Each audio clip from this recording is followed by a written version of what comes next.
আসসালামু আলাইকুম ওয়া রাহমাতুল্লাহ। হযরত আবু হুরায়রা রাদিয়াল্লাহু তাআলা আনহু থেকে বর্ণিত, রাসূলুল্লাহ সাল্লাল্লাহু আলাইহি ওয়াসাল্লাম ইরশাদ করেছেন, আল্লাহ পাকের আরশের সম্মুখে একটি নূরের স্তম্ভ রয়েছে। যখন কোনো ব্যক্তি দুনিয়াতে বলে লা ইলাহা ইল্লাল্লাহ, তখন আপনা আপনি সেই নূরের স্তম্ভটি কাঁপতে থাকে।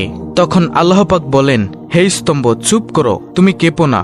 তখন স্তম্ভটি আল্লাহর কাছে আরজ করবে, হে আল্লাহ, যে পর্যন্ত তুমি কালেমা পাঠকারীকে মাফ না করবে সেই পর্যন্ত আমি চুপ করব না। তখন মাবুদের পক্ষ থেকে হুকুম আসবে, আমি তাকে মাফ করে দিলাম।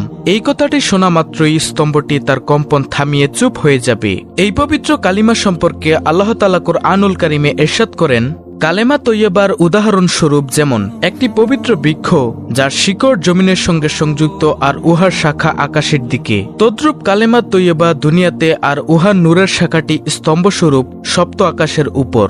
সুবহানাল্লাহ। হাদিসে এসেছে, যখনই কালেমা তৈয়বা 3 বার পাঠ করা হয়, লা ইলাহা ইল্লাল্লাহ, তখন সাথে সাথে সে কালেমা প্রবল গতিতে আকাশের দিকে ধাবমান হয়। তখন ওই বাক্যটাকে বলা হয় থেমে যাও। তখন সে বাক্যটি প্রবল কম্পনে আরশে মুআল্লামার দিকে ছুটতে থাকে।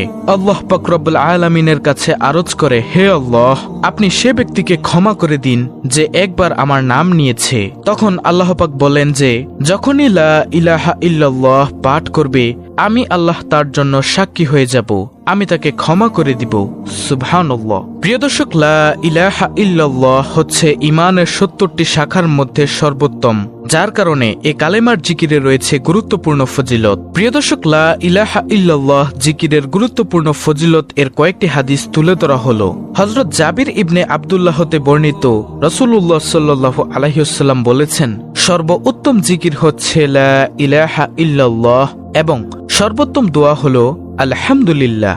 সুবহানাল্লাহ। হাদিসটি রয়েছে তিরমিজি শরীফে। তারপর হযরত মুয়াজ রাদিয়াল্লাহু আনহু হতে বর্ণিত, রাসূলুল্লাহ সাল্লাল্লাহু আলাইহি ওয়াসাল্লাম বলেছেন, যে ব্যক্তি খালেস অন্তরে একনিষ্ঠতার সঙ্গে লা ইলাহা ইল্লাল্লাহ বলবে, সে জান্নাতে প্রবেশ করবে। সুবহানাল্লাহ। মুসনাদে আহমদ, তিরমিজি, ইবনে মাজাহ, নাসাই, ইবনে হিব্বান শরীফের হাদিস। তারপর অন্য হাদিসে হযরত ইতবান বিন মালিক রাদিয়াল্লাহু আনহু হতে বর্ণিত, রাসূলুল্লাহ সাল্লাল্লাহু আলাইহি ওয়াসাল্লাম বলেছেন, যে ব্যক্তি একমাত্র আল্লাহকে সন্তুষ্ট করার জন্য লা ইলাহা ইল্লাল্লাহ বলবে, কিয়ামতের দিন সে এমন ভাবে উপস্থিত হবে যে তার উপর জাহান্নাম হারাম হয়ে গেছে। সুবহানাল্লাহ। অর্থাৎ তার কোনো টেনশনই থাকবে না। আল্লাহু আকবার।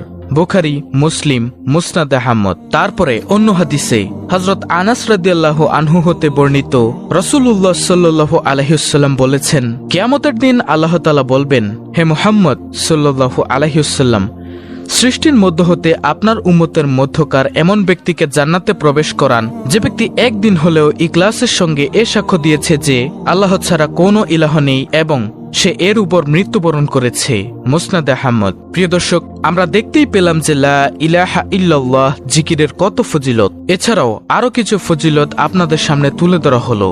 হায়াতুল কুলুব নামক কিতাবে বর্ণিত আছে, একদিন আল্লাহ পাক নবী করিম সাল্লাল্লাহু আলাইহি ওয়াসাল্লামকে সংবাদ দিলেন যে, হে নবী, আপনার অমুক আনসার সাহাবীর মৃত্যু আগত প্রায়। এ সংবাদ শ্রবণ মাত্র নবী করিম সাল্লাল্লাহু আলাইহি ওয়াসাল্লাম অস্থির হয়ে সেখানে যে দেখতে পান যে বাস্তবেই তার মৃত্যু উপস্থিত হয়েছে।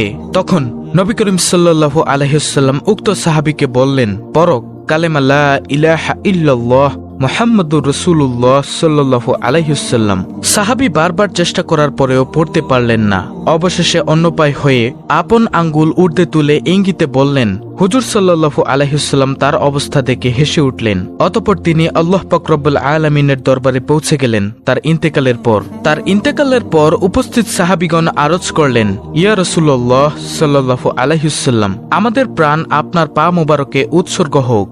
আনসারীর এই করুণ মৃত্যুতে আপনার হাসার কারণ কি জানতে পারি? তখন হুজুর পাক সাল্লাল্লাহু আলাইহি ওয়াসাল্লাম বললেন, আমি যখন তাকে কালেমা শরীফ পাঠ করতে বলেছিলাম তখন সে আপন মুখে কালেমা শরীফ পাঠ করে উপস্থিত লোকগণকে সাক্ষী রাখতে না পারায় তার আঙ্গুল দ্বারা ইশারা করে আকাশের মালিক আল্লাহকে তার সাক্ষী করে রাখলেন। সুবহানাল্লাহ।